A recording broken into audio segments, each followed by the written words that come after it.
This short PDF can be downloaded from this particular Telegram channel BWise IAS. आज 25 मई है और आज UPSC का पेपर वन हो गया है and paper two C set जो है अभी चल रहा है. So will be discussing the paper one, जिसमें first will be discussing the first 50 question and we are going to discuss the set B discuss करने जा रहे हैं हम लोग. So let's start. First is consider the following types of vehicle. तीन types of vehicle search करना है हमें, देखना है हमें, और इसमें पता लगाना है कि ऑल्टरनेटिव पावर ट्रेन व्हीकल्स कौन कौन से हैं. तो पावर ट्रेन का मतलब क्या होता है? पावर ट्रेन का मतलब होता है पावर जनरेशन एंड ट्रांसमिशन. जैसे कि इंजन है, तो इंजन में क्या होता है? पावर का जनरेशन होता है, और उसके रिलेटेड जो पूरा पीछे का प्रोसेस है, वो पूरा क्या चीज है? इंजन से रिलेटेड एनर्जी जनरेशन है. एंड ट्रांसमिशन, ट्रांसमिशन का मतलब जो गियर बॉक्स होता है, चाहे सीवीटी होता है. तो ये जब दोनों को कंबाइन कर देते हैं, इंजन जनरेशन से लेकर के व्हील्स तक, गाड़ी के व्हील्स तक जो पावर जा रहा है ना, उसको कंबाइन करके पावर पावर ट्रेन कहते हैं गाड़ी का. ठीक है. तो इसमें ये पूछ रहा है कि फर्स्ट सेकंड थर्ड.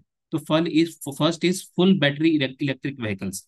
तो जो इलेक्ट्रिक व्हीकल्स है ना, इसमें engine as such internal combustion engine या कुछ और नहीं होता है, बल्कि एक कॉम्पैक्ट बैटरी रहती है. ठीक है. और एक कॉम्पैक्ट बैटरी से जो है ना शेफ्ट को रोटेट करते हैं, और वो जो है व्हील्स पे ट्रांसमिट होता है. तो first of all this is correct. ठीक है, क्योंकि जो ट्रेडिशनल आईसी इंजन है उससे डिफरेंट है ये. तो ऑल्टरनेटिव हो गया ये. ठीक है, this is alternative, this is correct. Second is hydrogen fuel cell vehicles. अब यहाँ पर क्या हो रहा है? हाइड्रोजन फ्यूल सेल व्हीकल है, तो यहाँ पे हाइड्रोजन से जो है ना एनर्जी प्रोड्यूस हो रही है. So this is simple, and this is इसका जो मेकिंग होता है फ्यूल सेल बैटरी का, this is simple. And hydrogen के लिए जो है ना पावर ट्रेन थोड़ा और कॉम्प्लेक्स हो जाएगा. दिस इज ऑल्सो डिफरेंट, तो ये भी ऑल्टरनेटिव है. And fuel cell electric vehicle. तो फ्यूल सेल इलेक्ट्रिक व्हीकल में क्या होगा? Fuel cell and electric vehicle दोनों को मिला करके जो बनता है ना, तो यहाँ पर भी पावर ट्रेन डिफरेंट हो जाएगा. तो right option here is all the three. One two three, all of them are correct. इस क्वेश्चन पेपर में जो ब्लैक से मार्क्ड है ना, ये सारी चीजें, इसके ऊपर फोकस नहीं करना है, बल्कि जो रेड से, ग्रीन से या ब्लू से जो मार्क्ड है उसके ऊपर फोकस करना है. Second is unmanned aerial vehicles. Unmanned aerial vehicles की बात हो रही है यहाँ पर. तो हमें पता लगाना है कि कौन कौन से सही है. तो first statement is all types of UAV can do vertical landing. Vertical landing का मतलब ये है कि ये जमीन पे चल रहा है, तो यहाँ से सीधा ऊपर उठे या सीधा नीचे उठे. ठीक है. तो ये जो है ना सारे के सारे यूएवी में नहीं होते. जो फिक्स्ड विंग होता है ना, फिक्स्ड विंग विंग उसके अंदर ये चीज नहीं होता है, बल्कि जो वी लॉट होता है, वी लॉट के अंदर ये पॉसिबल है. तो स्टेटमेंट नंबर वन जो है वो यहाँ पे इनकरेक्ट है. सेकंड इज की all types of UAV can do automated hovering. Automated hovering जो होता है ना, वो सारे के सारे यूएवी नहीं कर सकते, बल्कि जो मल्टी रोवर होगा ना, multi rotor, ROTER, they can only do this thing. So this is also wrong. Third statement is कि all types of UAV can use battery only as source of power. तो ये नहीं देखो, इस statement में ये नहीं बोल रहा है कि यूएवी के अंदर जो है ना सिर्फ बैटरी ऑपरेटेड होगा. यूएवी के अंदर जो है मल्टीपल फॉर्म्स ऑफ हो सकता है, लेकिन ये बोल रहा है कि जितने भी टाइप ऑफ यूएवी है ना, उसके अंदर मल्टीपल फॉर्मेट्स है. हर फॉर्मेट में क्या हम बैटरी को लगा सकते हैं? तो यस, ये बोल रहा है कि ऑल टाइप्स ऑफ यू, जितने भी यूएवी है ना, हर किसी के अंदर क्या हम बैटरी को चलाकर ऑपरेट कर सकते हैं? तो यस, दिस इज ट्रू. तो ऑप्शन नंबर क्या होगा यहाँ पर? This is correct. इसको ध्यान से समझो. इसका मतलब ये हो रहा है कि जितने भी टाइप ऑफ यूएवी है, उसको अगर सिर्फ बैटरी ऑपरेट करा जाए तो वो चलेगा कि नहीं चलेगा? सो दिस इज ट्रू. अगर वो हैवी लोड हो या लाइट लोड हो, हर केस में ऑपरेट होगा. So here option is only one. Second is in the context of electric vehicle batteries consider the following elements. ठीक है. तो ये बोल रहा है ना कि कैथोड की तरह हम किस किस को यूज कर सकते हैं यहाँ पर. तो ध्यान रहे कि कोबाल्ट को यूज कर सकते हैं कैथोड की तरह. लिथियम को कैथोड एंड एनोड दोनों तरीके से यूज कर सकते हैं. एंड जो निकल है, उसको हम लोग जो है कैथोड की तरह यूज कर सकते हैं. तो यहाँ पर जो है कि जो सिर्फ ये है कि सिर्फ कैथोड की तरफ से है, तो वो कौन कौन सा होगा हमारे पास? एक तो ये हो गया ऑप्शन नंबर निकल, लिथियम एंड कोबाल्ट. तो यहाँ पर right answer is only three. यहाँ पर जो है जो ग्रेफाइट है, ग्रेफाइट को सिर्फ एनोड की तरह यूज कर सकते हैं. This can be used as cathode, this can be used as cathode and this can be used as cathode. So answer is option number three. Next is consider the following statements. तो इसमें हमें बताना है कि plastic किस किस के अंदर होता है. तो जो सिगरेट का बट होता है उसमें सेलुलोज एसीटेट का बना होता है, and this is a form of plastic. So this is correct. I glass जो होता है, आई ग्लास लेंस, पॉलीकार्बोनेट और का बन सकता है, और Cr39 एक पॉलीमर होता है, इससे भी बन सकता है। इनफैक्ट जो मेरे जो स्पेक्टिकल्स है उसमें जो पॉलीकार्बोनेट का जो है ना फाइबर लगा हुआ है। So this is correct. And then car tyres, तो कार टायर्स जो है ना वो मोस्टली रबर के बनते हैं, but certain forms of rubbers are styrene butadiene rubber. तो यहाँ पर क्या होता है ना कि this is a form of polymer और ये प्लास्टिक होता है। सो यहाँ पर क्या ऑप्शन है, option number all the three are correct. ठीक है, जो ब्लैक से मार्क्ड है, ब्लैक से मार्क्ड के ऊपर मत देखना आप लोग। देन नेक्स्ट इज कि consider the following substances. So here we have, क्या कह रहा है कि कंसिडर दी फॉलोइंग सब्सटेंसेस, और हमें बताना है कि कोल गैसिफिकेशन टेक्नोलॉजी है ना वो कहाँ कहाँ पे यूज हो रहा है। तो सबसे पहले कोल गैसिफिकेशन टेक्नोलॉजी में क्या होता है, कोल को सिन गैस में कन्वर्ट करते हैं, कोल को सिंथेटिक गैस सिन गैस। और ये क्या होता है, कार्बन मोनोऑक्साइड एंड हाइड्रोजन होता है, CO+H2। तो पहला जो है ना इथेनॉल, तो इथेनॉल जो है वो फिशर ट्रॉप्स प्रोसेस से बनता है, और यहाँ पर कोल गैसिफिकेशन टेक्नोलॉजी है, इसको यूज कर सकते हैं। So this is correct.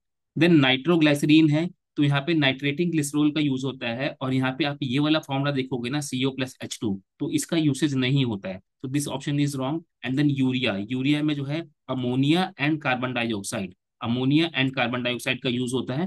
तो अगेन कोल गैसिफिकेशन टेक्नोलॉजी का यूज कर सकते हैं। So ethanol is correct and urea is correct. So right option is only only two, दो स्टेटमेंट्स यहाँ पे करेक्ट हैं। Then we have what is the common characteristics of the chemical substances. What is the common characteristics of the chemical substances generally known as Cl20, HMX and LLM105? तो ये जो तीनों के तीनों हैं, दीज आर मिलिट्री वेपन्स, और जो explosives होते हैं ना उनके नाम है। तो इनका जो फुल फॉर्म है वो मैंने यहाँ पे लिख दिया है। These are hexa hexa nitro hexa azaiso wurtzitane, wurtzitane बोलते हैं इसको। Then high melting explosive HMX। ठीक है, एक्स वर्ड लेटर अगर कहीं पर आ रहा है ना तो वो हाईली लाइकली जो होता है ना वो RDX हो गया, चाहे DDX हो गया। तो these are related to explosives only. And then we have जो LLM है, LLM is less sensitive explosive, मतलब ये भी एक एक्सप्लोसिव ही है। सो ऑप्शन नंबर 6 का आंसर क्या है, these are explosives, question number 6 का। देन नेक्स्ट क्वेश्चन इज कि consider the following statements. It is expected that Majorana 1 chip will enable quantum computing. सो ये बिल्कुल सही स्टेटमेंट है। ये क्या चीज है, मेजोरानो 1 जो है ना फर्मियन है, और इसका रिलेशन क्यूबिट के साथ है। ठीक है, ये क्यूबिट को इम्पैक्ट करेगा। So this is related to quantum computing, statement number 1 is correct. Then ये बोल रहा है कि जो मेजोराना 1 चिप है ना इसको AWS ने, यानी कि अमेजॉन वेब सर्विसेज ने बनाया है, नहीं इसको माइक्रोसॉफ्ट विंडोज वालों ने बनाया है, इसको माइक्रोसॉफ्ट वालों ने बनाया है। So this statement is wrong. Then deep learning is a subset of machine learning, yes this statement is correct. देखो ये हायरार्की होती है, सबसे ऊपर आता है artificial intelligence, then machine learning, and then machine learning के अंदर जो है डीप लर्निंग आती है। डीप लर्निंग के अंदर क्या होता है, wide set of large data basis होते हैं इसके अंदर। ठीक है, और उसको जो मैनिपुलेट करके जो कोर इन्फॉर्मेशन बाहर निकालते हैं ना, that is part of deep learning. So 1 is correct and 3 is correct. So here the right answer is 1 and 3. Then we have with reference to monoclonal antibodies often mentioned in the news, consider the following statements. ठीक है, तो first of all कि they are man made proteins, yes उनको artificially lab में grow करा जाता है। So yes this statement is correct. They stimulate immunological function due to their ability to bind specific antigens. हाँ ये स्टेटमेंट बिल्कुल ठीक है, वो इम्यूनोलॉजिकल जो हमारा फंक्शन होता है ना उसको बूस्ट करते हैं, और स्पेसिफिक एंटीजेंस होते हैं ना, एंटीबॉडी क्या करेगा, एंटीजन से जो है कंबाइन करेगा। So this is also correct. जैसे कि HER रिसेप्टर है, ये इसका एग्जाम्पल है जो ब्रेस्ट कैंसर को स्प्रेड होने से रोकता है, तो इसको आप मेमोराइज कर सकते हो, this is correct. Then they are used in treating viral infections like Nipah virus हो गया, या कोविड 19 हो गया, कोविड 19 या Ebola. So 1 is correct, 2 is correct and 3 is correct. So the right answer is 1, 2 and 3। Then we have next question कि consider the following statements, no virus can survive in ocean waters. सबसे पहले कह रहा है कि ocean में कोई water survive नहीं करता है। देखो ओशियन है, इतना बड़ा वाटर बॉडी है, और इसमें जितने भी हमारे पास माइक्रो ऑर्गेनिज्म होते हैं ना, may be it is bacteria, virus, fungi, algae, everything is there. सो क्या है कि no virus can survive in the ocean, this statement is perfectly incorrect, this is wrong. बल्कि ओशियन में ना अबंडेंट तरीके से जो है ये सारी चीजें अवेलेबल होता है। No virus can infect bacteria, देखो दिस इज रॉन्ग। अब देखो इस स्टेटमेंट को जो है ना, स्टेटमेंट नंबर 2 को आप स्टेटमेंट नंबर 1 के साथ जोड़ के देखो, चाहे विदाउट जोड़े देखो, लेकिन मोस्ट ऑफ द टाइम आप देखोगे कि गंगा में ना एक पर्टिकुलर वायरस पाया जाता है जिसको हम लोग बैक्टीरियो फेग कहा जाता है। और इसको ये बोलते हैं कि गंगा की क्लीनिंग है ना, उसमें जो बैक्टीरिया होते हैं उसको ये वाला वायरस जो है खा जाता है। So no virus can infect bacteria, गलत। वायरस जो है किसी भी माइक्रो ऑर्गेनिज्म को, वायरस जो है किसी भी माइक्रो ऑर्गेनिज्म को, बैक्टीरिया को, वायरस को, सॉरी इसको फंजाई को, या कोई और भी चीज है, हर किसी को इम्पैक्ट कर सकता है। So this statement is incorrect, one is incorrect. No virus can change the cellular transcriptional activity in the host cells. सो ये भी कंप्लीट है, इनकरेक्ट है। कह रहे हैं कि कंप्लीटली उसको ट्रांसक्रिप्शनल एक्टिविटी को होस्ट नहीं करेगा।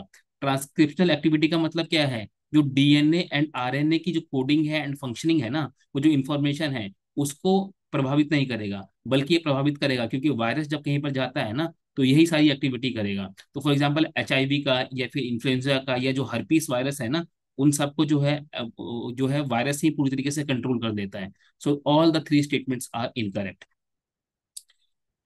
So right answer is option number D. Then we have question number 10. Activated carbon is good and activated carbon is good and an attractive tool to remove the pollutants from effluent streams and to remediate contaminants from various industries. तो ये बोल रहा है कि जो carbon है, carbon का जो एक्टिवेटेड फॉर्म है ना, वो क्या करता है? पॉल्यूशन रिमूव करेगा वाटर बॉडी से। ठीक है, वाटर बॉडी का मतलब यहाँ पे क्या चीज हो गया? जो इंडस्ट्रियल वेस्ट है एंड बाकी सारी चीजें। तो yes, this statement is correct. Activated carbon क्या करता है ना, उसको वाटर प्यूरिफिकेशन के लिए एंड ये एयर प्यूरिफिकेशन के लिए यूज करा जाता है। So this statement is true, ये स्टेटमेंट सही है। Then next we have is activated carbon exhibits a large surface area and strong potential to, देखो यहाँ पे एब्जॉर्ब नहीं लिखा है, अगर यहाँ पर एड्सॉर्ब लिखा हुआ है। अगर यूपीएससी ने डी की जगह अगर बी कर दिया होता है ना, तो ये गलत हो जाता। तो यहाँ पर आंसर क्या है? एड्सॉर्बिंग है। So this statement is also correct, क्योंकि जो सर्फेस एरिया रिएक्शन होते हैं ना, वहां पर क्या होता है? एड्जॉर्प्शन से काम करता है। So this statement is also correct. Then क्या है कि activated carbon can be easily synthesised from environmental waste with high carbon content. ठीक है, तो जो हमारा एग्रीकल्चरल वेस्ट होता है या ऑर्गेनिक वेस्ट है, फॉर एग्जांपल कोकोनट के शेल है, नारियल का शेल है, या वुड वेस्ट है, या सॉडस्ट है, बुरादा है, जो कारपेंटर लोगों के पास होता है, तो उन सब चीजों से जो है ना एक्टिवेटेड कार्बन को मैन्युफैक्चर क्रिएट किया जा सकता है। So this statement is also correct. अब देखो, जो स्टेटमेंट नंबर 2 है ना, वो स्टेटमेंट नंबर 1 को सपोर्ट कर रहा है एंड ये भी सपोर्ट कर रहा है। पहले वाले में बस इतना बोल रहा है ना कि गुड एंड अट्रैक्टिव टूल। तो गुड एंड अट्रैक्टिव टूल कब बनेगा? जब वो सस्ता सस्ता एंड इजीली बनेगा। तो दिस स्टेटमेंट इज करेक्ट। और ये जो है टेक्निकली साउंड प्रोसेस होना चाहिए, तो यहाँ पे टेक्निकली साउंड प्रोसेस है कि सरफेस एरिया है उसका और एब्जॉर्ब कर रहा है, तो इजीली काम करेगा। सो दिस स्टेटमेंट यहाँ पे क्या है कि statement 1 is correct and statement 2 and statement 3 are supporting statement number 1। So statement 2 and statement 3 are correct and both of them are explaining the statement number 1। So right answer is option number A. Next is consider the following statement. तो ये बोल रहा है कि studies indicate that carbon dioxide emissions from cement industry account for more than 5% of global carbon emissions. ठीक है, तो क्या कह रहा है कि कार्बन डाइऑक्साइड जो है ना, studies indicate that carbon dioxide emissions from cement industry account for more than 5% of global carbon emission. मतलब ये इंडिया की बात नहीं कर रहा है, ये पूरे ग्लोबल लेवल पे बात कर रहा है कि जो सीमेंट मैन्युफैक्चरिंग कंपनीज हैं वो 5% से ज्यादा प्रोड्यूस करती है GHG. So this statement is correct. और फाइनेंशियल टाइम्स था, उसमें एक डायरेक्ट आर्टिकल है जहां पर इन्होंने बोला है कि 7 to 8% जो पूरा कार्बन डाइऑक्साइड एमिशन है ना, वो सीमेंट इंडस्ट्री करती है। So this statement is correct.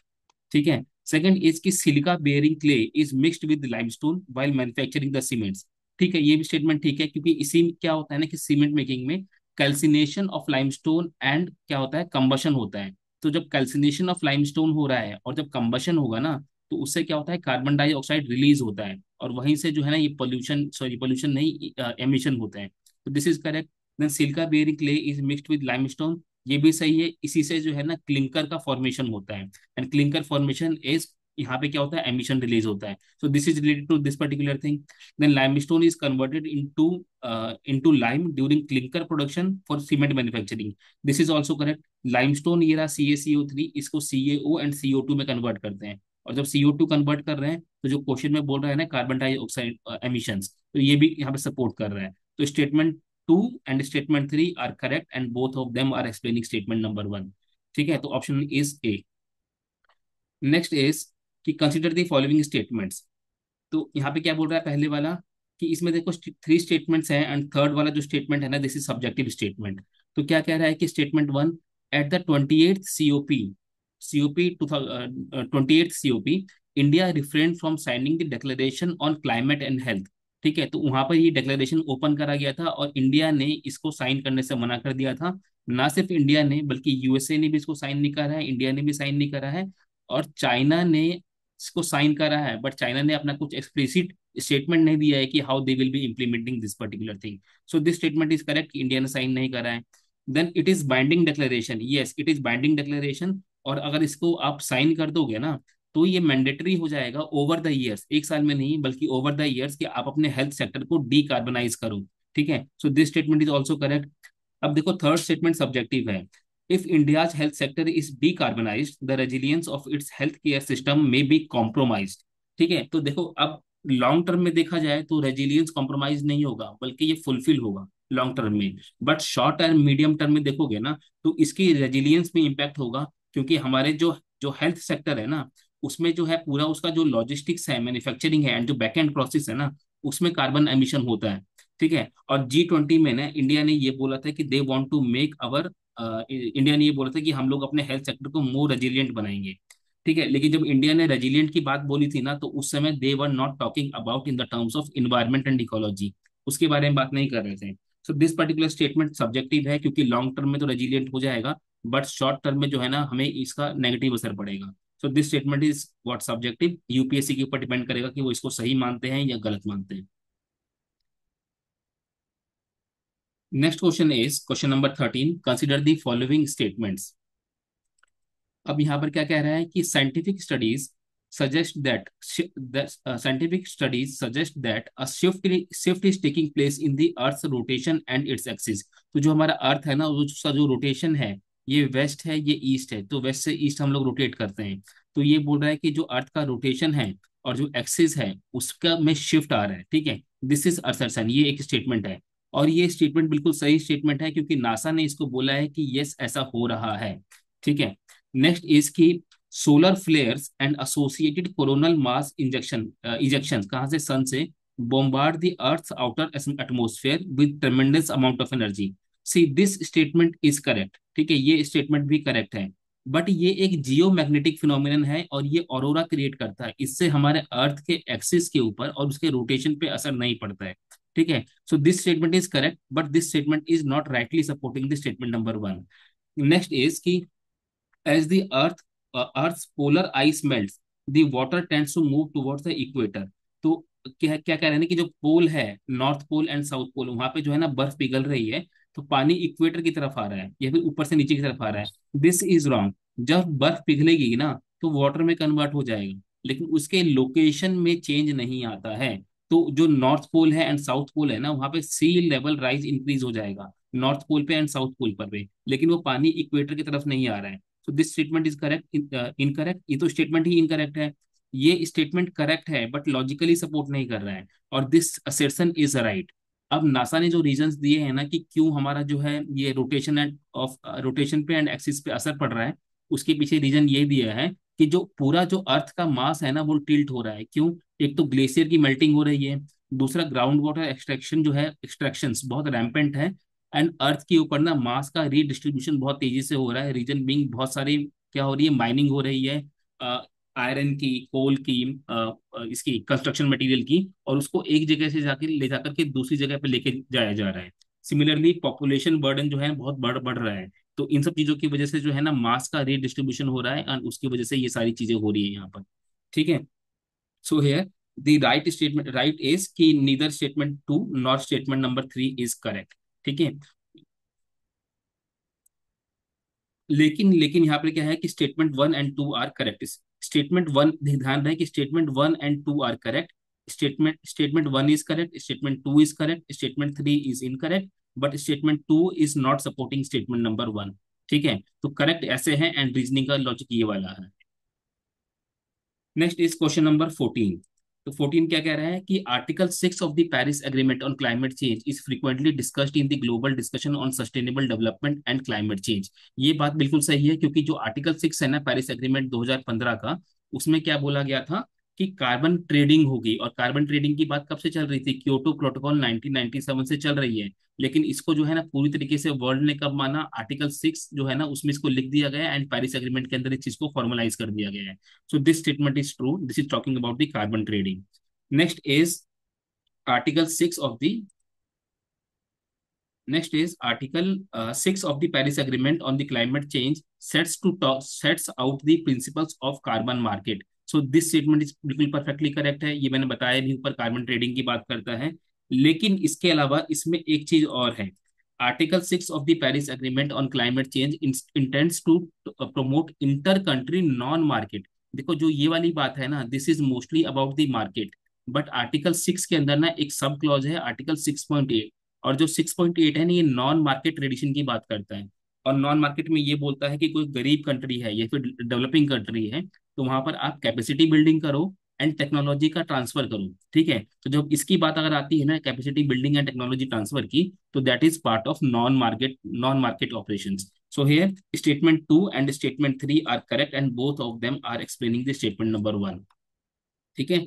Next question is very simple कि nature solution finance hub for Asia किसका है? तो ये एशियन डेवलपमेंट बैंक का है। नेक्स्ट क्वेश्चन इज कि डायरेक्ट एयर कैप्चर, ठीक है, डायरेक्ट एयर कैप्चर का मतलब यहाँ पर CO2 के कैप्चर से है।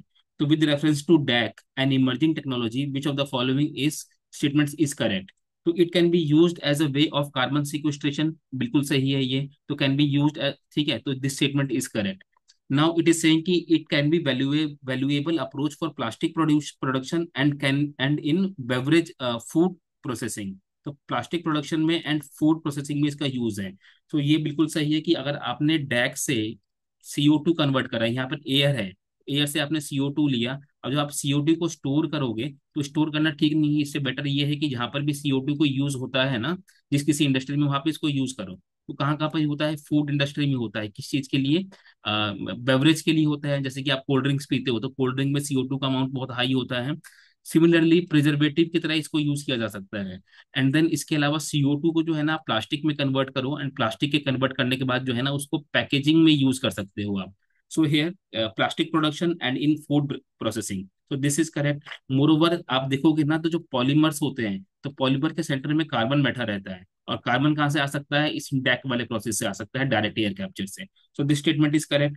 Then in aviation it can be a source of carbon for combining the hydrogen to create synthetic low carbon fuel. ठीक है, तो सिंथेटिक लो कार्बन फ्यूल क्या हो सकता है? सिंथेटिक हाइड्रोकार्बन हो सकते हैं, सिंथेटिक जेट फ्यूल हो सकता है। तो ये हो चुका है, और इसके ट्रायल चल रहे हैं कहाँ पर? USA में। सो this statement is also correct. For example USA की कंपनी है प्रोमिथस, और इसके अलावा एयरलाइंस ऑफ अमेरिका, उन लोगों ने इसके ट्रायल्स करे हैं। So all the three statement 1 2 3 are correct. So here the right answer is 1 2 and 3। Next is regarding peacock tarantula. ठीक है, तो इसके बारे में कौन कौन सा स्टेटमेंट करेक्ट है? तो देखो सबसे पहले बोल रहा है ना कि ये ओमनीवोरस होता है। तो ये ओमनीवोरस नहीं है, ये कार्निवोर है। और ये क्रस्टेशियन नहीं है, ये एक तरीके का स्पाइडर है। तो statement number 1 is incorrect. Then ये natural habitat in India is only limited to some forest areas. ठीक है, तो कहाँ कहाँ पर है ये? This is in Andhra Pradesh and Tamil Nadu. ठीक है, so this is correct. And then its natural habitat is in arboreal species. तो अर्बोरियल क्या होता है? जो पेड़ पे रहता है, या फिर पेड़ का जो बार्क होता है ना, उसमें छेद बना करके जिसमें कैविटी होती है उसमें फॉर्म करके रहता है। सो यस, ट्री हॉलो में ये रहता है। This statement is correct, this is correct, right answer is 2 and 3। Then next question is कि carbon dioxide emission in India are less than 0.5 ton CO2 per capita. तो ये बोल रहा है ना कि पर कैपिटा जो एमिशन है इंडिया में, वो 0.5 टन से कम है। So this is wrong, 0.5 tonne से कम नहीं है, बल्कि ये जो है ना 1.9 के आसपास, यानी कि 2 के आसपास है। So this statement is incorrect. अगर आप देखोगे तो हमारे पास कितना है कि सबसे ज्यादा USA प्रोड्यूस करता है, फिर चाइना प्रोड्यूस करता है, फिर इंडिया प्रोड्यूस करता है। और चाइना एंड यूरोपियन यूनियन जो है ना नियरली बराबर है। यूरोपियन यूनियन क्या है? एक ब्लॉक है, इसलिए उसको कंट्री की लिस्ट में नहीं डाल रहे हैं। So this statement is incorrect. Then in terms of CO2 emissions from the fuel consumption, India rank second in the Asia Pacific. Yes, Asia Pacific की अगर बात करोगे तो इंडिया है और चाइना है, और चाइना इंडिया से आगे है, तो इंडिया क्या हो गया? सेकंड हो ही गया यहाँ पे, India rank second. This is correct. Then electricity and heat producers are the largest source of CO2 emissions in India. Yes, nearly 39% जो होता है ना हमारा, वो थर्मल पावर प्लांट से, यानी कि एनटीपीसी है या इस तरह के जो भी पावर प्लांट्स है ना, वहां से आते हैं। सो statement number 3 is correct, this is incorrect, this is correct, and then this is also correct. So 2 and 3 are correct. So here the right answer is 2 and 3। जो पहले वाला है ना कि 0.5 टन जो हम प्रोड्यूस कर रहे हैं पर कैपिटल, दिस इज रॉन्ग। हम जो है वर्ल्ड में एशिया पैसिफिक में सेकंड आ रहे हैं, and electricity and heat producer जो है वो ज्यादा है। So statement number option number 2 and 3 is correct. The 19th question कि कसावा, मैच द कॉलम का क्वेश्चन है ये। तो वन इज कि प्लांट है और उसका डिस्क्रिप्शन पूछा है, उसका डिटेल पूछा है। तो कसावा, कसावा क्या है? शकरकंद को कसावा बोलते हैं। तो ये आलू की तरह होता है। तो आलू पेड़ पे तो लगता नहीं है, वो जमीन के अंदर उगता है। अब कसावा भी अगर आप दुकान पे खाओगे ना ठेले पे, तो क्या होता है, वो जो कसावा होता है उसमें बहुत सारी मिट्टी मिट्टी लगी होती है, जमीन से उसको निकालते हैं। तो ये वुडी श्रब नहीं हो सकता है। ठीक है, तो this is incorrect. Just a minute, एक मिनट, ये जो स्टेटमेंट है cassava woody shrub, this statement is correct. ये स्टेटमेंट जो है करेक्ट है। तो cassava woody shrub, this is correct. इसका थिक स्टेम होता है और स्टार्च रूट होता है, किसकी तरह? पोटैटो की तरह। तो पोटैटो एंड जो कसावा होता है ना, इसका सिमिलर कंडीशन होता है। So this is correct. Then ginger, तो जिंजर क्या है? Herb with pseudo stem. ठीक है, सूडो स्टेम यानी कि इसका कोई प्रॉपर स्टेम स्टेम नहीं है। जैसे यहाँ पे थिक स्टेम लिखा हुआ है, वैसे यहाँ पे कोई इसका स्टेम नहीं है और ये नॉट वुडी है। So this statement is also correct. Ginger क्या चीज है? अदरक है। Then we have Malabar spinach. तो क्या चीज है कि ये भी हर्बेसियस क्लाइंबर है। क्लाइंबर का मतलब क्या होता है ना, कि फास्ट गोइंग होता है, जो कि ऊपर करके जो है ना ये बेल की तरह ऊपर पहुंच जाता है। तो this statement is also correct. Then we have is mint. Mint मतलब पुदीना। तो पुदीना को ये श्रब कह रहा है। ये श्रब नहीं होता है, बल्कि ये हर्ब होता है। ठीक है, जैसे धनिया होता है, तो dhaniya is also herb. So this is incorrect. Then papaya, papaya को भी ये वुडी श्रब बोल रहा है, नहीं, ये पपाया भी क्या है? हर्बेसियस प्लांट है। This is wrong, this is wrong, then 1, 2 and 3 is correct. So here the right answer is only 3। Then with reference to the planets, planet Earth के बारे में बोल रहा है, तो consider the following statement. So rain forest produce more oxygen than produced by the ocean। ठीक है, rain forest जो होते हैं ना, वो प्रोड्यूस करते हैं ज्यादा oxygen as compare to the oceans. So this statement is incorrect. दो रीजन है इसके पीछे। फर्स्ट ऑफ ऑल ये कि जो ओशियन होता है ना, ये अकेला 50 से 70% के आसपास जो होता है ना, वो ओशियन प्रोड्यूस ऑक्सीजन प्रोड्यूस करता है।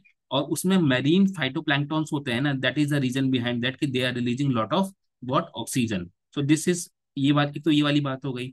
सेकेंडली, रेन फॉरेस्ट जो होते हैं ना, ये बहुत ज्यादा ऑक्सीजन को प्रोड्यूस करते हैं, this is right, but ocean से ज्यादा नहीं है।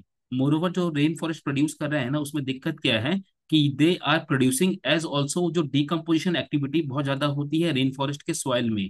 एज ऑल्सो रेस्पिरेशन होता है बैक्टीरिया बैक्टीरिया एंड जो भी वहाँ पे माइक्रो ऑर्गेनिज्म है। तो जितना कंज्यूम प्रोड्यूस कर रहे हैं ना, उतना कंज्यूम भी कर जा रहे हैं। तो क्या चीज है? Produces and consumes, consumes both due to decomposition and respiration. Therefore net neutral contribution, जो कंट्रीब्यूशन है ना इनका, वो नेट न्यूट्रल हो जाता है। So this statement is incorrect. देन यहाँ पर कह रहे हैं कि marine phytoplankton and photosynthetic bacteria produce about 50% of the world's oxygen. तो यही वाली बात जो मैंने यहाँ पे समझाई आपको, 50 से 70% कौन होता है? Marine phytoplankton. एंड अगर हम मरीन की बात करें तो ओशियन, जो स्टेटमेंट नंबर 1 में लिखा हुआ है। So this is correct.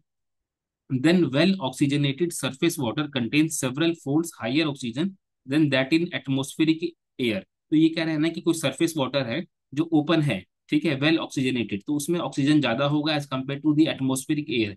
देखो ये गलत है, क्योंकि एटमोस्फेरिक जो एयर है ना, उसमें अकेला नियरली 21% जो होता है ना, वो ऑक्सीजन होता है। ठीक है, और जो वेल ऑक्सीजनेटेड वाटर है ना, उसमें लेस देन 1% बाय वॉल्यूम जो होता है, उसमें ऑक्सीजन होता है। ठीक है, सो दिस इज इनकरेक्ट। तो right answer is option number 2 only. So इसमें option number 2, this is the right answer. Then next is की consider the following statement about Raja Ram Mohan Roy. अब देखो, जो इसमें स्टेटमेंट नंबर 1 है ना, ये सब्जेक्टिव है। सब्जेक्टिव क्यों है? इसमें बोला गया है कि he possessed great love and respect for the traditional philosophical systems of the East. अब देखो, राजा राम मोहन रॉय जो है ना, वो ग्रेट पेट्रियोट थे, और उन्होंने इंडियन फिलोसफी जो थी ना, उसकी काफी स्टडी भी करी थी। एंड मे बी ही, मतलब, और वो जो है इसको सपोर्ट भी करते थे और उसको रिजेक्ट भी करते थे काफी सारी जगह पे। कहने का मतलब ही वॉज अ रिफॉर्मर। तो अगर वो रिफॉर्मर है, तो उनको लव की, वो अपने जो चीजें हैं इंडिया की जो फिलोसफी है, उससे लव करेंगे, इसकी पॉसिबिलिटी है भी और नहीं भी है। सिमिलरली, क्योंकि वो रिफॉर्मर है, तो मतलब कर भी सकते हैं, नहीं भी कर सकते हैं। As also he was a true Indian and Patriot.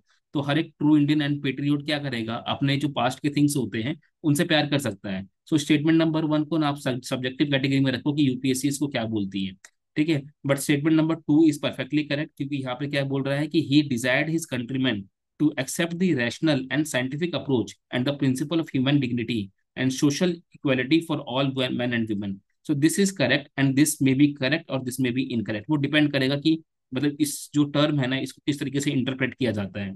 सो यहाँ पर क्या होगा कि option number two is correct, ठीक है। ऑप्शन वन में भी करेक्ट और मे नॉट बी करेक्ट, तो यहाँ पे ये भी आंसर हो सकता है, ये भी आंसर हो सकता है। बट हाई चांस है, वेरी वेरी हाई चांस है कि यहाँ पे ऑप्शन नंबर टू को करेक्ट माने यूपीएससी। हालांकि ये सब्जेक्टिविटी है स्टेटमेंट नंबर वन में। नेक्स्ट क्वेश्चन इज कि consider the following statement regarding the non cooperation programme. Non cooperation programme मतलब नॉन कोऑपरेशन मूवमेंट की बात कर रहा है, 1920 से लेकर के 22 के फेब तक, ठीक है, 2022 के फेब तक जो चला था। तो स्टेटमेंट नंबर वन इसकी boycott of law codes and foreign cloth, ठीक है, बिल्कुल सही है कि जो लॉ कोड्स थे और जो फॉरेन क्लोथ थे ना उसको लेकर के बायकॉट बॉयकॉट करा गया था। तो जिसमें क्या था कि गांधी जी थे और जो नेहरू एमएल है, मोतीलाल नेहरू हैं, इन सब लोगों ने, तेज बहादुर सापरू ने, बहुत सारे लोगों ने जो है ना अपना जो इनका लॉयरशिप था, एडवोकेटशिप था, उसको इन्होंने वो क्या कर दिया था, त्याग दिया था, सब इनको इन्होंने रिजेक्ट कर दिया था। So this statement is correct. Then observance of strict non violence, yes. कई लोग बोलेंगे कि नहीं नहीं, नॉन कॉपरेशन मूवमेंट में तो क्या हुआ था कि चौरा चौरी का इंसिडेंट हो गया था। तो गांधी जी ने बोला था कि स्ट्रिक्टली नॉन वायलेंस, और क्योंकि चौरा चौरी का इंसिडेंट हो गया था ना, इसीलिए गांधी जी ने बोला कि जो मेरा प्रिंसिपल था नॉन स्ट्रिक्ट नॉन वायलेंस का, उसका वायलेशन हुआ है, तो चलो अपन लोग इसको विड्रॉ करते हैं। तो स्टेटमेंट नंबर इज ट्रू, क्योंकि स्ट्रिक्ट नॉन वायलेंस की बात बोली गई थी and 99% of the nine people जो है ना उन लोगों ने नॉन वायलेंस अप्रोच को ही रखा था। Then retention of titles and honours without losing them in public, नहीं ऐसा नहीं है। काफी सारे लोगों ने जो है ना इसको मना कर दिया था कि हमारे पास, हमें जो गवर्नमेंट ने, चाहे जो ब्रिटिश पार्लियामेंट ने या जो ब्रिटिश मोनार्की ने हमें जो टाइटल्स दिया है ना, राय बहादुर का या खान बहादुर का, चाहे बाकी सारी चीजों का, जो स्कॉलरली है, मिलिट्री है, उन सब लोगों को काफी सारे लोगों ने रिजेक्ट कर दिया था। तो this is wrong. Then establishment of panchayat for the settlement of dispute, देखो स्टेटमेंट नंबर फोर जो है ना अगेन सब्जेक्टिव है, मैं बताता हूँ क्यों। अगर यहाँ पर लॉ कोर्ट को अगर आप एबोलिश कर रहे हो, तो अब ऑल्टरनेटिव मैकेनिज्म जो होगा हमारा ट्रेडिशनल पंचायत का, उसको यूज करेंगे। तो कोर्ट बॉयकॉट है तो पंचायत सिस्टम को हम लोग क्या करेंगे, स्टेब्लिश करेंगे। और ये किया भी गया था, नॉन कॉपरेशन मूवमेंट में जो है ना पंचायत का रिवाइवल हुआ था। So this is correct. But जो पंचायत थे ना, इसका प्रॉपर यूज जो था सेटलमेंट ऑफ डिस्प्यूट के लिए, ये जो हमारा सिविल डिसोबीडियंस मूवमेंट था ना वहाँ पे बहुत तेजी से करा गया था। तो जो मेजर फीचर है ना, it was a major feature of CDM 1930 में जो हुआ था, 1920 में इतना ज्यादा नहीं था। तो अगर आप टेक्निकली देखोगे तो yes, one two and four are correct. But अगर वैसे देखोगे ना एक जनरलिस्ट पर्सपेक्टिव से, तो स्टेटमेंट नंबर फोर को यूपीएससी गलत बोल सकती है। तो यहाँ पे answer is what, only three, ठीक है, ओनली थ्री या only two. But high chance है कि ओनली थ्री को लेकर के जाए, क्योंकि जो फोर्थ स्टेटमेंट है ना, नॉन कॉपरेशन मूवमेंट में भी पंचायत का यूज हुआ था, बट अगेन मेजरली यूज नहीं करा गया था। तो बस मेरे मानने में इसका आंसर टेक्निकली एक बार भी अगर करा गया है तो करा गया है, तो हाई चांस है इस चीज का।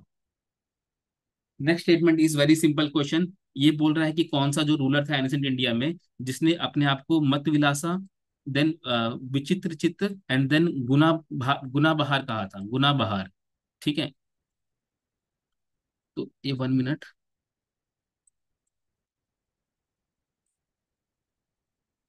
हाँ, तो देखो मत विशाल का मतलब क्या होता है कि जो कॉमेडियन हो, जो कॉमिक कर मतलब हंसाना, फनी फनी काम कर रहा है। देन विचित्र चित्त किसको बोल रहे हैं, जिसका क्यूरियस माइंड है। एंड देन गुण बहार किसको बोल रहे हैं, जो मल्टीपल वर्च्यूज मल्टीपल क्वालिटीज रख रहा है।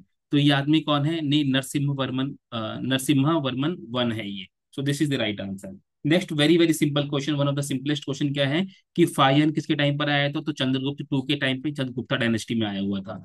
हुआन सेंग किसके टाइम पर आया हुआ था, हुआन सेंग वो आया था हमारा हर्षवर्धन के टाइम पर, तो कंफ्यूज नहीं होना है दोनों के अंदर। देन इसके अलावा इत सिंह कहाँ पर आया था, ये आपको पता होना चाहिए।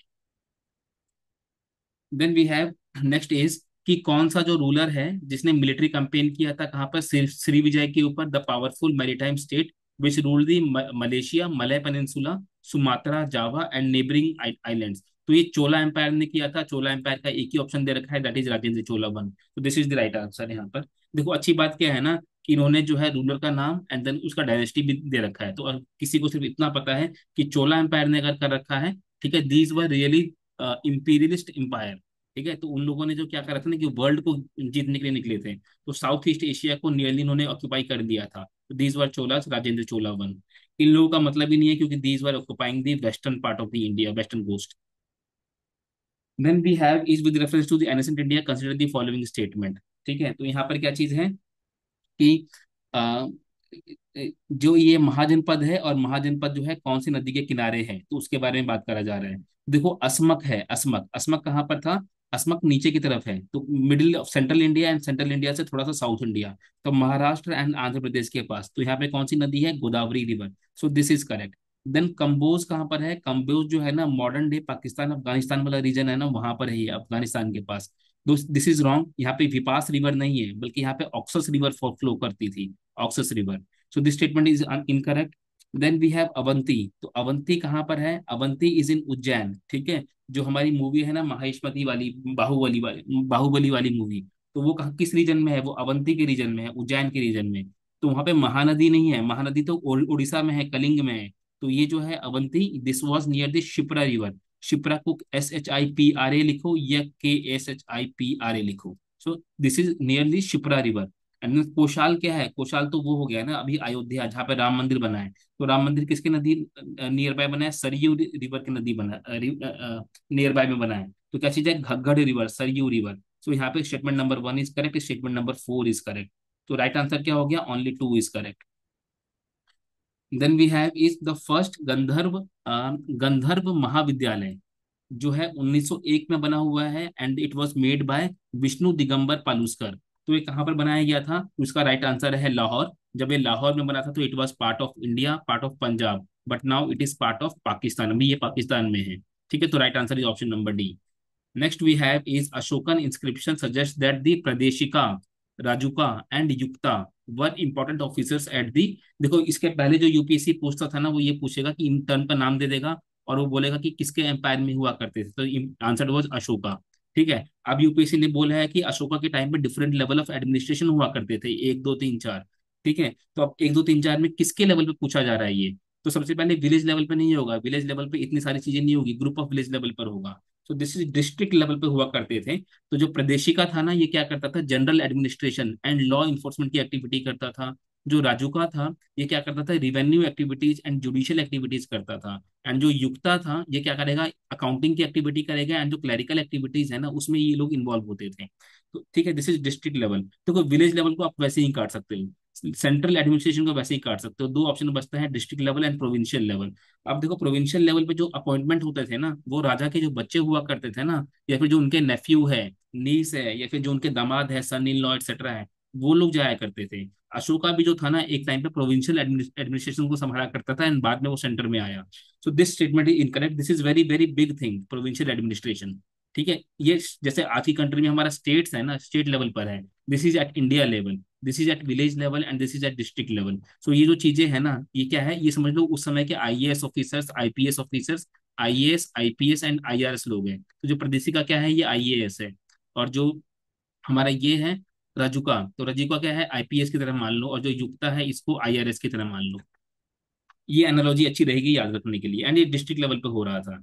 देन नॉन कॉपरेशन मूवमेंट के बारे में पूछ रहा है, consider the following statement in respect of non cooperation movement. तो the Congress declared the attainment of swaraj by legitimate and peaceful means to be its objective. तो देखो 1905 में जब हुआ था ना, 1905 में, अभी हम नॉन कॉपरेशन की बात नहीं कर रहे, हम 1905 स्वदेशी मूवमेंट की बात कर रहे हैं। तो उस समय जो स्वराज था ना, 1905 में, 06 में एंड 07 में डिफाइंड नहीं था। लेकिन 1920 आते आते जो है ना, इंडियंस को एक बाय एंड लार्ज आइडिया लग गया कि स्वराज होता क्या है। तो 1920 में क्या हुआ कि इस समय जब इन लोगों ने, जब नॉन कॉपरेशन मूवमेंट क्या बोला था कि स्वराज वर्ड को जो है ना, गांधी जी ने यूज कर दिया था। और गांधी जी ने ये बोल दिया कि अगर स्वराज अगर हमें 1 साल के अंदर नहीं मिला, तो हम लोग, देखो 2 बातें हुई थी। गांधी जी ने क्या बोला था? अंग्रेजों को 1 ईयर का अल्टीमेटम दिया था, और बोला था कि अगर आप 1 साल में अगर हमें डोमिनियन स्टेटस नहीं दोगे, तो हम लोग जो है अपने स्टेजेस को और बढ़ा देंगे, ये ऑल ओवर इंडिया बहुत ज्यादा तेजी से बढ़ जाएगा। गांधी जी ने इंडियंस को प्रॉमिस कर दिया था कि 1 साल के अंदर जो है ना, जो हमारे डिमांड्स है वो फुलफिल हो जाएंगे। लेकिन उसके बाद चौरा चौरी हो गया। लेकिन उसके पहले ही गांधी जी ने ये बोल दिया था कि अगर हमारा stage number 1 if this is not being fulfilled तो हम और अग्रेसिव हो जाएंगे। तो वो अग्रेशन क्या होगा, हमारा सिविल डिसोबीडियंस मूवमेंट होगा। तो first step was non cooperation movement and then CDM। Ideally non cooperation movement के बाद 1 साल में अगर या तो हमें गांधी जी के डिमांड्स फुलफिल हो जाते, अगर नहीं होते तो नेक्स्ट ईयर से हम लोग CDM करने वाले थे। लेकिन तभी चौरा चोरी हो गया, ये NCM के ऑब्जेक्टिव फुलफिल हुए नहीं, फिर 10 साल के आसपास का टाइम लग गया बाकी सारी चीजों में। तो हमारे पास क्या आ गया, CDM आ गया। ठीक है, तो Gandhi ji use the term swaraj, within 1 year हमें मिल जाएगा। और गांधी जी ने बोला था कि इसके स्टेज इम्प्लीमेंटेशन होंगे। तो स्टेज 1 में क्या होगा कि बॉयकॉट होगा, किसका, स्कूल्स का, कोर्ट्स का, फॉरेन गुड्स का, एक्सेट्रा, ये सारी चीजें। देन स्टेज 2 में क्या बोला कि हमारा सिविल डिसोबीडियंस मूवमेंट होगा और नो टैक्स होगा। ये हुआ 1920 में, और ये आइडियली हमारा 1921 या 22 में होना चाहिए था, लेकिन ये हुआ हमारा 1930 में। नेक्स्ट इज कि with reference to investment consider the following. ठीक है, इन्वेस्टमेंट को लेकर के हमें पूछ रहा है कि इनको बताना था इसमें कि ऑल्टरनेटिव इन्वेस्टमेंट फंड में क्या क्या आता है। तो सबसे पहले तो ये कि ऑल्टरनेटिव इन्वेस्टमेंट फंड में ना 3 कैटेगरीज है, 1, 2 एंड देन 3, 3 कैटेगरीज है उसके अंदर, 1, 2 एंड 3। तो जो हेज फंड्स है ना कैटेगरी 3 में आते हैं, एंड जो वेंचर कैपिटल फंड है ना, वेंचर कैपिटल फंड हो गया, चाहे एंजल फंड हो गया, ये सारी चीजें किस में आता है, ये कैटेगरी 1 में आता है। लेकिन बॉन्ड एंड जो स्टॉक है ना, वो इसके पार्ट नहीं है, ऑल्टरनेटिव इन्वेस्टमेंट फंड नहीं है, ये रेगुलर फंड्स के पार्ट में आते हैं। So this is incorrect, answer is only 2 and 4। तो 2 एंड 4 का मतलब क्या हुआ, only 2 statements are correct. Then ये क्या कह रहा है कि रिजर्व बैंक ऑफ इंडिया जो है, question number 32, which of the following are the sources of income for reserve bank of India. तो आरबीआई पैसे कहाँ कहाँ से कमाती है। तो सबसे पहले ये जो OMO ऑपरेशन होते हैं ना, ओपन मार्केट ऑपरेशन, तो buying and selling of government bonds. तो दिस इज करेक्ट, यहाँ से आरबीआई के पास पैसे आते हैं। इसके अलावा जो है ना, आरबीआई कई बार जो है ना सेल करता है, रिसीव करता है, होल्ड करता है बैंक्स के। एंड जो बिग NBFCs होते हैं ना, समटाइम्स उनके मनी को और उनको जो है GSEC देता है, GSECS वो देता है। तो क्या होता है कि this is correct. Then buying and selling of foreign currency, yes, यहाँ से भी आरबीआई पैसे कमाता है। Third is pension fund management, ये पैसा जो है पेंशन फंड का, ये आरबीआई नहीं रखता है बल्कि PFRDA रखता है। तो this is incorrect. Lending to private companies, RBI private company को पैसा नहीं देता है बल्कि आरबीआई बैंक्स को पैसा देता है, एंड बैंक्स प्राइवेट कंपनीज को देती है। तो this is also incorrect. Printing and distributing this currency, तो प्रिंटिंग एंड डिस्ट्रीब्यूशन में जो है ना आरबीआई का पैसा खत्म होता है, आरबीआई का पैसा जो है ना खर्च होता है। तो you can put this in the category of cost or the loss. So this is incorrect. This is incorrect. This is incorrect. Right answer is option number 1 and 2 only. Then we have इस की, देखो match the column बोला है, 2 column वाला नहीं है बल्कि 3 वाला है। तो पहले वाले में बॉडी का नाम लिखा है, दूसरे वाले में एक्शंस लिखे हैं, थर्ड वाले में कहाँ पर ये आ रहा है। तो मैं वैसे ही बता देता हूँ, डिपार्टमेंट ऑफ इन्फोर्समेंट जो है ना, बहुत सिंपल सी चीज है, पूरे साल ये न्यूज में रहता है क्योंकि गवर्नमेंट जो है इसको मैनिपुलेट करके अपने अकॉर्डिंग यूज करती है। CBI, ED, ये सारी चीजें, SFIO, ये सब रहते हैं। तो ये जितनी भी बॉडीज है ना, ED हो गया, उसके बाद डायरेक्टोरेट ऑफ रिवेन्यू इंटेलिजेंस हो गया, चाहे जनरल सिस्टम्स डेटा वाला हो गया, all of them are coming under the ministry of revenue, ministry of finance and department of revenue के अंदर आते हैं। तो यहाँ पे होम लिख दिया है, तो दिस इज इनकरेक्ट। देखो this is correct, this is correct, ये दोनों मैच हो रहे हैं बट ये मैच नहीं हो रहा है। Then directorate of revenue intelligence जो होता है वो ये वाला काम करता है, enforces the provisions of custom act 1962 है ना, इसके ऊपर काम करता है। ये किसके अंदर है, फाइनेंस मिनिस्ट्री के अंदर आता है। Then directorate general of systems and data management. ठीक है, तो टैक्स को लेकर के जो बहुत बिग डेटा एनालिसिस होती है ना, उसके ऊपर ये लोग काम करते हैं, और ये भी किसके अंदर आ रहा है, मिनिस्ट्री ऑफ रिवेन्यू के अंदर आ रहा है। तो this is correct, this is correct, this is incorrect. तो यहाँ पर the right answer is only 2। Next is कि कंसिडर द फॉलोइंग स्टेटमेंट्स। ठीक है, तो इसमें क्या बोल रहा है ये, the reserve bank of India mandates all the listed companies in India to submit a business responsibility and sustainability reports. तो सबसे पहले ध्यान में रखो कि कंपनी से डील करना आरबीआई का काम नहीं है। कंपनी से डील करना किसका काम है, ये काम है सेबी वालों का। और सेबी किससे, जो लिस्टेड कंपनीज होती है ना, उससे मतलब रखती है। ठीक है, अगर लिस्टेड कंपनी नहीं है तो उससे मिनिस्ट्री ऑफ कॉर्पोरेट अफेयर्स जो है ना, वो लोग डील करेंगे, या कोई और किसी मिनिस्ट्री के अंदर कोई विंग है जो स्पेसिफिकली कंपनी से रिलेट करती है, जैसे कि मिनिस्ट्री ऑफ हैवी इंडस्ट्रीज है या कुछ और कंपनी है, तो वो लोग उससे डील करेंगे। तो दिस स्टेटमेंट इज रॉन्ग, क्योंकि यहाँ पे आरबीआई नहीं है बल्कि ये कौन लोग है, ये सेबी वाले हैं। ठीक है, और सेबी वाले हर एक लिस्टेड कंपनी से नहीं बल्कि जो टॉप 1,000 होगा ना उस समय का, उससे ये काम करवाती है, business responsibility and sustainability report. ठीक है, तो ध्यान रहे ये चीज। और ये एक नॉन फाइनेंशियल रिपोर्ट होता है, इसमें पैसे की बातचीत नहीं करी जाती है। तो दिस स्टेटमेंट इज करेक्ट। मेरी सिस्टर सीएस है, कंपनी सेक्रेटरीज, तो वो हमेशा इन्वॉल्व रहती है इन सारी चीजों में। तो this statement is what incorrect, क्योंकि यहाँ पे आरबीआई का नाम लिखा हुआ है, यहाँ पे सेबी का नाम होना चाहिए था। Next is in India a company submitting BRSR report, business responsibility and sustainability report. तो a company submitting BRSR report makes disclosure in the report that are largely non financial. हाँ, ये नॉन फाइनेंशियल रिपोर्ट होता है, क्योंकि यहाँ पे environment की बात, सोशल की, सोसाइटी की बात, गवर्नेंस की बात, कॉर्पोरेट सोशल रिस्पॉन्सिबिलिटी की बात करी जाती है।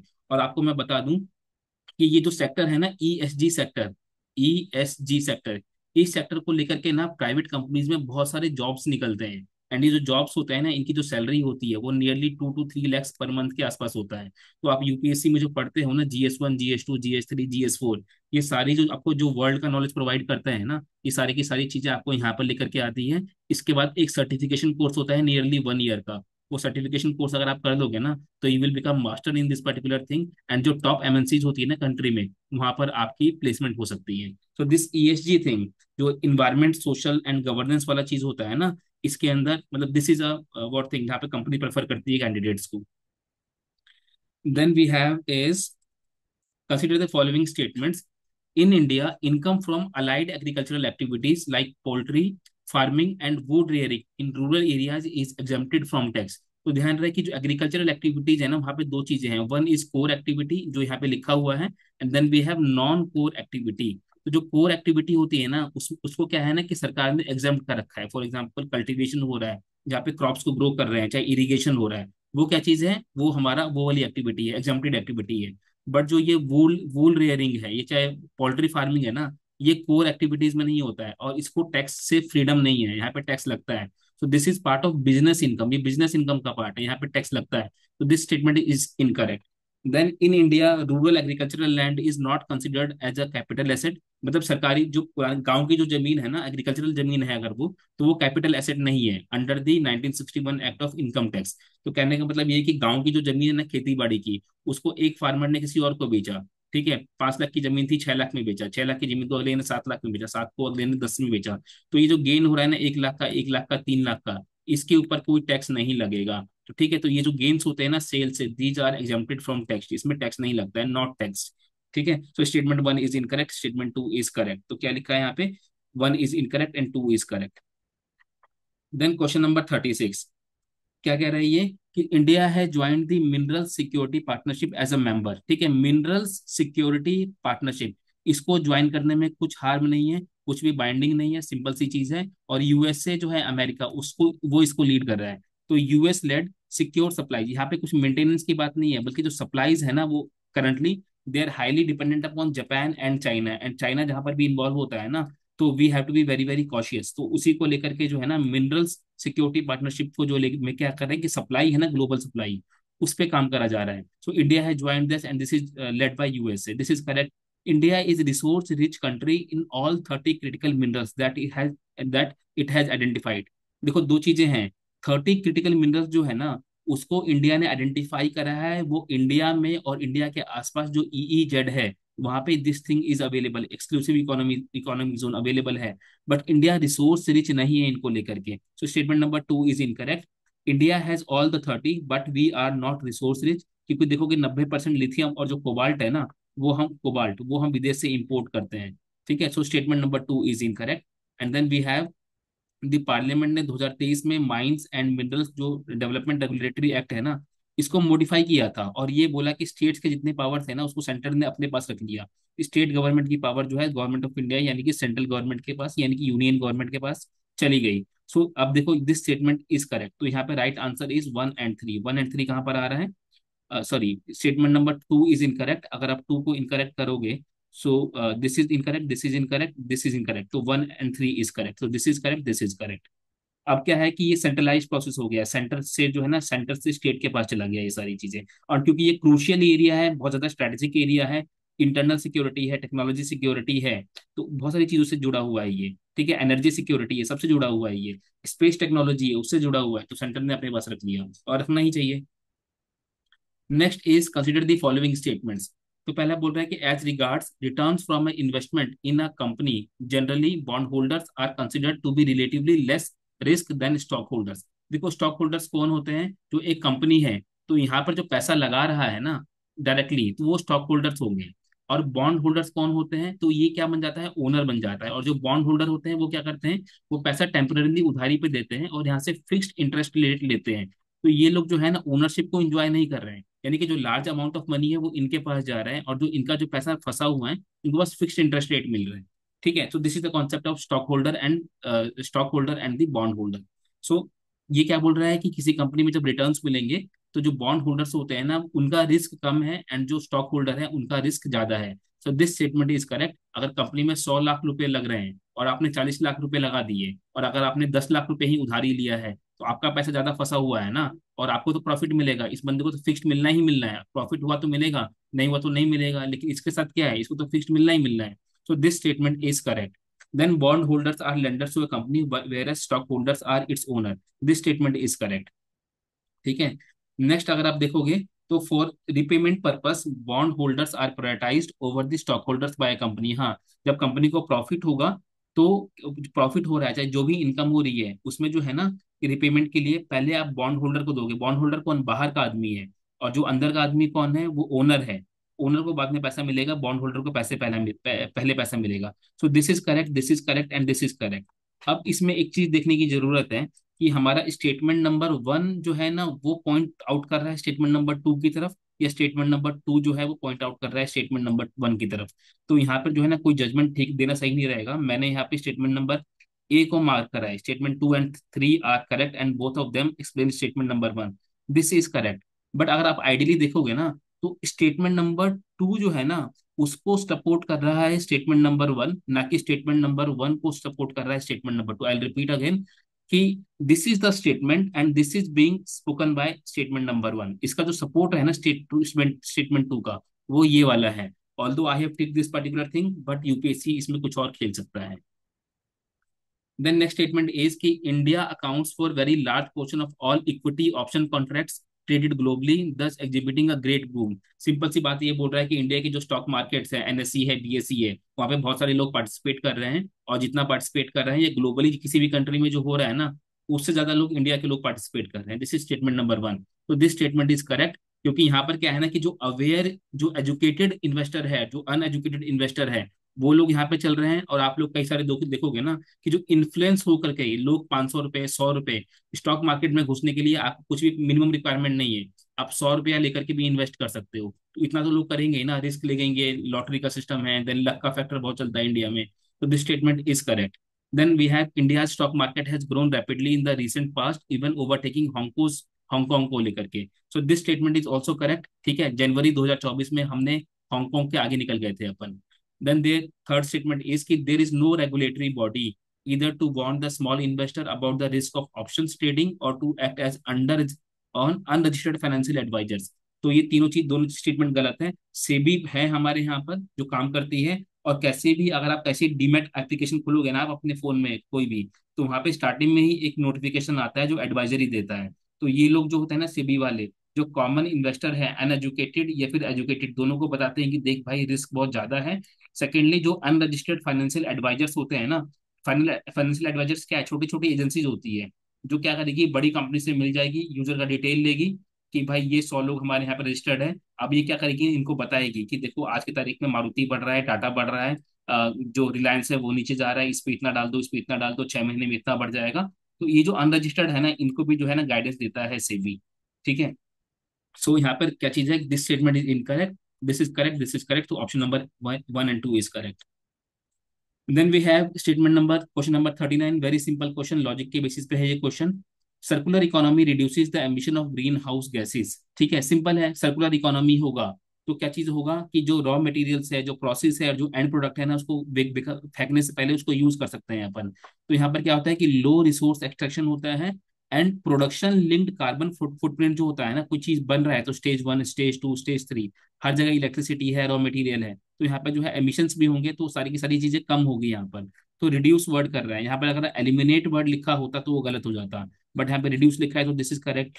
Then circular economy reduces the use of raw material as inputs. हाँ ठीक है, क्योंकि यहाँ पे जो है रीयूज, रिसाइकल एंड रिफर्बिश का यूज है। तो every raw material that you are using ना, वो नया एक्सट्रैक्ट होकर नहीं आ रहा है कहीं से, बल्कि एग्जिस्टिंग को आप यूज कर रहे हो, तो this is correct. Then circular economy reduces the wastage in production process. हाँ बिल्कुल ठीक है, क्योंकि ये क्लोज लूप सिस्टम पे काम करता है, तो all the statements are correct. Question number 14, capital receipts, ठीक है, capital receipts create a liability और causes a reduction in the assets of the government. Yes, capital की बात हम कब करते हैं, कैपिटल रिसीट की। तो कैपिटल कब होगा, जब हमारे एसेट या लायबिलिटी की बात अगर हो रही है तो क्या चीज होगा, वो कैपिटल अकाउंट होगा। अगर अब क्या है कि अगर हमारा एसेट, क्या रिसीट की बात कर रहा है, तो हमारा एसेट अगर कम हो रहा है, तो हमारे पास कुछ फैक्ट्री है उसको बेच दिया, तो हमारे पास क्या है, हमारा एसेट कम हो गया और हमारे पास पैसा आ गया, तो कैपिटल रिसीट हो गया। ठीक है, तो reduction in the asset, this is correct. और दूसरा क्या होगा कि लाइबिलिटी है, यानी कि हमने लोन लिया तो हमारा क्या है, लाइबिलिटी बढ़ गया और हमारे पास कैश आ गया। ठीक है, तो यहाँ पर क्या चीज हो गया, कैपिटल रिसीट है, this statement is correct. Then borrowings यानी कि लोन लेना, यही वाली बात, ऊपर वाली बात, and then this investment are capital receipt. Yes, this investment में क्या होगा, गवर्नमेंट अपना कोई पीएसयू बेच देगा, बेच देगा, तो पैसा आएगा, और पैसा किसका पार्ट होगा, क्योंकि हमारे एसेट को इम्पैक्ट कर रहा है, तो वो कैपिटल रिसीट हो गया। बोरोविंग में हमने किसी से उधारी ले लिया सरकार ने, तो पैसा आ रहा है हमारे पास, ठीक है, और बोरोविंग है तो हमारा लाइबिलिटी बढ़ रहा है। ठीक है, so this is also correct. Then interest received on loans, interest received, interest क्या होता है, वो हमारा एसेट एंड लाइबिलिटी को असर नहीं डालता है, वो रेगुलर पेमेंट होता है, वो रिवेन्यू का पार्ट होता है, तो वो लाइबिलिटी पे असर नहीं करेगा। ठीक है, क्रिएट्स लाइबिलिटी लिखा हुआ है, तो it will not create liability, no liability. So क्या चीज है, this is incorrect, this is correct, this is correct. क्या चीज होगा इसका पे, option number one is correct. Only one and only two, only one and two, और one and two only. Then ये बोल रहा है कि नेटो का मेंबर कौन कौन नहीं है। तो देखो, ऑस्ट्रिया जो है ना, ऑस्ट्रेलिया नहीं बोल रहे हैं, ऑस्ट्रिया बोल रहे हैं, not Australia, it is Austria. तो Australia, Austria is neutral, neutral है कंट्री, तो ये नेटो का मेंबर नहीं है। ठीक है, सर्बिया, सर्बिया भी जो है नेटो का मेंबर नहीं है, तो ये गया हमारे पास और ये गया। स्वीडन जो है ना, स्वीडन ये लास्ट ईयर ही बना है। ठीक है, तो यहाँ पर right answer is Bulgaria, Croatia, Sweden and North Macedonia. तो यहाँ पे ऑप्शंस आर ओनली फोर। ठीक है, तो यहाँ पर ऑस्ट्रिया इज नॉट देयर, ये न्यूट्रल है। And I guess this Serbia is there, Serbia ने अप्लाई किया था आई गेस, बट सर्बिया का अप्लाई नहीं हुआ है, मतलब ओके नहीं हुआ है, अप्रूव नहीं हुआ है, तो यहाँ पर only four is correct. Next is, next is consider the following water bodies. तो ये बोल रहे हैं लेक तंगानिका, बहुत ज्यादा न्यूज में रहता है, लेक तोनले, स्वैप सैप एंड पेटोस लगून। तो ये बोल रहा है कि ना इक्वेटर से कौन कौन सा पास हो रहा है। तो सिंपल सी बात है कि जो पेटोस लगून है ना, ये साउथ ब्राजील में आता है। तो साउथ ब्राजील, अगर नॉर्थ ब्राजील में आता है तो वी कुड हैव सेड कि भाई हाँ ये पड़ेगा, बट ये साउथ ब्राजील में आ रहा है तो नहीं है। देन तोनपे कहाँ पर है, कंबोडिया में आ रहा है, कंबोडिया कहाँ पे, साउथ ईस्ट एशिया में, नॉर्थ हेमिस्फीयर में आ जाता है, तो this is also incorrect. Tanganyika जो है ना, ये डेमोक्रेटिक रिपब्लिक ऑफ कांगो से पास होता है और यहाँ पे इक्वेटर पास होता है, तो this is correct, so answer is only one. Question number 14 is हल्दी को लेकर के है, turmeric, consider the following statement with respect to turmeric during the year 2022-23 में पूछ रहा है। तो क्या कह रहा है कि India is the largest producer and exporter of turmeric in the world. हल्दी जो है ना, हिंदुस्तान में, मतलब वर्ल्ड में सबसे ज्यादा हिंदुस्तान में प्रोड्यूस होता है और एक्सपोर्ट भी होता है, so this statement is correct. World का 70% ग्लोबल प्रोडक्शन जो है ना, वो इंडिया में ही होता है। ठीक है, और मैक्सिमम जो एक्सपोर्ट हो रहा है ना, वो भी इंडिया से ही हो रहा है, तो this statement is correct. Then more than 30 varieties of turmeric are grown in India. देखो एग्जैक्टली नहीं पता मुझे, जो है ना 18 तक का पता है, लेकिन मैं मान लेता हूँ कि यहाँ पे 30 भी होता ही होगा, क्योंकि कौन मना कर सकता है, जब आम के बेसिक चीजों के इतने सारे होते हैं, इंडिया में इतना बड़ा एग्रो क्लाइमेटिक वो है, जोन है, नियरली 116 है, तो हमें मान सकते हैं कि 30 के ऊपर होता होगा। ठीक है, इसको स्टॉप नहीं कर सकते। So one is correct, two is correct. Then Maharashtra, Telangana, Karnataka and Tamil Nadu are the major turmeric producing states in India, this is correct. Telangana अकेला 30% है।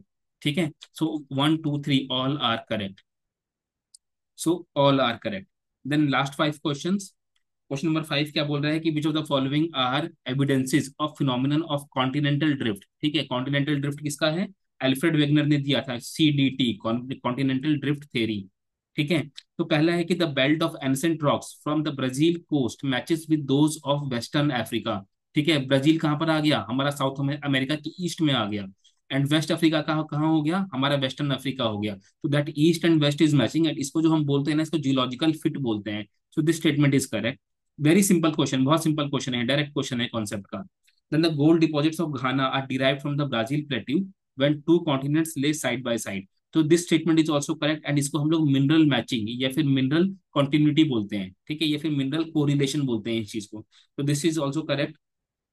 Next is Gondwana system of sediments from India is known to have its counterparts in 6 different land masses of the southern hemisphere।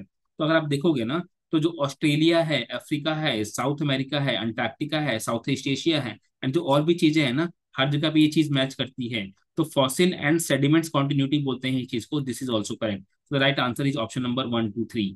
All the statements are correct. 46th question, consider the following statement. तो ये बोल रहा है कि the amount of dust particles in the atmosphere is more in sub tropical and temperate areas than in equator and polar regions. ये बात सही बोल रहा है। ये बोल रहा है ना कि जो सब ट्रॉपिकल है और जो टेम्परेट है ना, यहाँ पे जो क्या है, डस्ट पार्टिकल है हवा में जो धूल मिट्टी है वो ज्यादा है as compare to equator and polar regions. तो इसके पीछे रीजन ये है कि जो सब ट्रॉपिकल एंड जो टेम्परेट रीजन है ना, यहाँ पे एक तो एरिड सॉइल होता है, एरिड है, arid and semi arid soil होता है। इसके अलावा जो है ना, ड्राई सॉइल, ड्राई एयर जो होते हैं ना यहाँ पर फ्लो करती है। ठीक है, तो एक तो क्या चीज है कि ड्राई एयर है, and semi arid and arid जो है सॉइल है। तो इसकी वजह से जो डस्ट पार्टिकल्स एयर में होते हैं ये ज्यादा होते हैं। तो this statement is correct. Next as की सब ट्रॉपिक एंड दूसरा जो पोलर रीजन है ना, पोलर रीजन में आइस कवर्ड होता है, तो वहां पे सॉइल जो है ना उसका इतना इंपॉर्टेंस है ही नहीं। तो आइस कवर्ड है तो सॉइल है ही नहीं, सॉइल ढका हुआ है परमाफ्रॉस्ट के अंदर, तो वहां पे नहीं होगा। दूसरा इक्वेटोरियल रीजन में क्या होता है ना कि जो रेंज की वजह से जो है ना, जो डस्ट होता है वो सेटल्ड हो जाता है, एयर बहुत मॉइस्ट होता है, तो dust is not able to reach to the atmospheric level. So statement number 1 is correct. Then we have sub tropical and temperate areas have less dry winds. ठीक है, ये गलत स्टेटमेंट है, जबकि सब ट्रॉपिकल एंड टेम्परेट एरियाज में जो है ना ड्राई विंड बहुत ज्यादा होते हैं। सब ट्रॉपिकल में अगर आप देखोगे ना, तो यहाँ पे ट्रेड विंड्स होते हैं, trade winds are dry winds, ठीक है, क्योंकि यहाँ पर हमारे पास लैंड ज्यादा है। ठीक है, this is one region. Secondly यहाँ पे क्या है कि temperate areas have less dry winds, नहीं, यहाँ पर भी जो है ना westerlies and katabatic winds flow करती होगी, आपने पढ़ा होगा। तो westerlies are sometimes moist but most of the time, when westerlies are flowing in winters na, they are moist, but in most of the time that these westerlies are what, dry winds, and ketabatic winds are highly dry winds, जो बहुत ज्यादा dry winds होते हैं। ठीक है, mountainous winds होते हैं ये। ठीक है, सो यहाँ पर this statement is correct, this statement is correct. तो here the answer is statement 1 is, sorry, statement 1 is correct and statement 2 is not correct. जो रेड से मार्क्ड है ना, रेड से ब्लू से, आप सिर्फ उसके ऊपर फोकस करो। Answer is option number C, 1 is correct and 2 is incorrect। Then 47th question is कि कंसिडर द फॉलोइंग स्टेटमेंट्स। देखो ये क्वेश्चन थोड़ा डिफिकल्ट है, ठीक है, सोचने लायक, एग्जाम में सोचने में डिफिकल्टी आ सकती है। In January, in the northern hemisphere, जनवरी में की बात चल रही है और नॉर्थ हेमिस्फेयर की बात चल रही है। In January the northern hemisphere, the isotherms, isotherms क्या होते हैं, वो lines connecting the globe, lines connecting the globe where temperature is uniform, common temperature है। तो in January in northern hemisphere the isotherms bends equatorward, ठीक है, equator के through bend करता है, while crossing the land mass and poleward while crossing the ocean. ठीक है, तो ये कह रहा है कि जो अगर जो in January the northern hemisphere the isotherms bend equatorward, ठीक है, वाइल क्रॉसिंग द लैंड, तो अगर वो लैंड को क्रॉस कर रहा है ना तो वो इक्वेटर की तरफ बेंड कर जाएगा, और अगर वो ओशियन को की तरफ क्रॉस कर रहा है ना तो वो पोल की तरफ बेंड कर जाएगा। अब इसके पीछे का रीजन क्या है? इसके पीछे का रीजन ये है ना कि इक्वेटर में ना हाई टेम्परेचर होगा, और जो पोल्स होगा ना यहाँ पे जो ये है क्या कहते हैं, जो लैंड होगा ना, लैंड, लैंड पे टेम्परेचर हाई होगा, और जो ये है हमारा जो ओशियन है ना, यहाँ पे टेम्परेचर लेस होगा। तो जब लैंड पे हाई टेम्परेचर है ना, तो जो हाई टेम्परेचर है ना उसके टुवर्ड्स कन्वर्ज कर जाएगा। ठीक है, तो अब यहाँ पे क्या चीज है, लैंड मास कहाँ पर है, इक्वेटर के पास, यहाँ पे क्या होगा, हाई टेम्परेचर होगा। और ओशियन पे जो है टेम्परेचर कम है, तो ये किसकी तरफ, पोल की तरफ जाकर के जो है ना बैंड नहीं होगा, रीजन भी यहाँ पे कोल्ड टेम्परेचर है। ठीक है, सो यहाँ पे the right answer is statement number 1, statement number 1 जो है ना, this statement is correct. Second is in January the air over the oceans is warmer, ठीक है, then that over the land mass in the northern hemisphere. तो ये आप phenomenon देखोगे ना, तो ये फिनोमिनन बिल्कुल परफेक्टली फिट होता है कहाँ पर, यूरोप में, यूएसए में, कनाडा में, मैक्सिको में, इन सारी जगह पे ये सारी फिनोमिनन परफेक्टली फिट होता है। तो यहाँ पे right answer is option number 1 and option number 2, both are correct, both 1 and 2 are correct, and statement number 2 is the right reason for statement number 1. So here the right answer is option number A. Next question is देखो यहाँ पे बिल्कुल basic concept लगा हुआ है science का। तो क्या कह रहा है ना कि in the context of effect of water on the rocks, effect of water on the rocks, पत्थर के ऊपर। तो chalk is a form of पत्थर, clay is also form of पत्थर। तो chalk is known as very permeable rock, whereas clay is known as quite and impermeable और less permeable rock. This is सही। जो rock, जो चौक होता है ना, चौक जो होता है उसकी पोरोसिटी बहुत हाई होती है, और पोरोसिटी के साथ जो उसके अंदर डिफरेंट पोर्स होते हैं ना, उन पोर्स के बीच में कनेक्टिविटी भी बहुत हाई होती है। तो चौक में क्या करेगा, पानी को एब्जॉर्ब भी करेगा, और एब्जॉर्ब करने के बाद ना उसका जो इंटरनल बॉडी होता है ना, वहाँ पे उसको फ्लो करेगा। अब जो क्ले क्या करता है ना कि वाटर को अपने सरफेस पे ले तो लेगा, लेकिन उसको इंटरनली फ्लो नहीं करेगा। So rock is, clay is less permeable और semi permeable. So statement number one is perfectly correct. chalk is porous and hence it can absorb water. This statement is also correct. Clay is not porous at all. So this statement is incorrect. ठीक है, यहाँ पे absorb word लिखा हुआ है, adsorb word नहीं लिखा हुआ है। अगर adsorb वर्ड होता तो हम यहाँ पे मॉइस्चर की बात करते हैं, यहाँ पर इसने वाटर की बात करी है। तो क्ले ये कह रहा है कि clay is not porous at all. So this statement is what? This statement is incorrect. देखो दो चीजें होती है, वन देखो, जो पोरस और परमिएबल सेम चीज नहीं होता है। ठीक है, पोरोसिटी डिफरेंट चीजें हैं, परमिएबिलिटी डिफरेंट चीजें हैं। चौक क्या होता है, पोरस भी है परमिएबल भी है। क्ले जो है ना वो पोरस तो है बट परमिएबल नहीं है, या फिर वी कैन से कि दिस इज सेमी परमिएबल। ऐसा क्यों? क्योंकि जब ये है ना कि when inter pore connectivity is very very high, जब एक पोर है फिर दूसरा पोर है फिर तीसरा पोर है, जब ये आपस में कनेक्टिविटी रहेगी ना, तो when water is given here तो ये सारी की फ्लो कर जाएगा यहाँ पर। तो दिस इज पार्ट ऑफ, क्या चीज, ये चौक में हो जाता है। ठीक है, लेकिन क्ले में क्या होता है ना कि pores are there, but these pores are not connected with each other. तो pores are individually available like in this form. तो यहाँ पे थोड़ा सा पानी डालो, जिस जिस पोर के ऊपर पानी जाएगा ना वो तो एब्जॉर्ब कर देगा, बट ये बॉडी के अंदर इसको फर्दर जो है पेनिट्रेट नहीं होने देता है। So clay is not permeable और semi permeable, but chalk is porous and permeable both. Clay is porous but not permeable, permeable नहीं है। नेक्स्ट स्टेटमेंट इज, तो यहाँ पे जो ये वाला स्टेटमेंट है, clay is not at all porous, this statement is incorrect. Then next question is, without the atmosphere, temperature would be well below the freezing point everywhere on the earth surface। ये बात बिल्कुल सही है। जो हमारा green house impact gases हैं, और जो ग्रीन हाउस ग्लोबल इम्पैक्ट होता है ना, उससे ग्लोबल वार्मिंग होती है।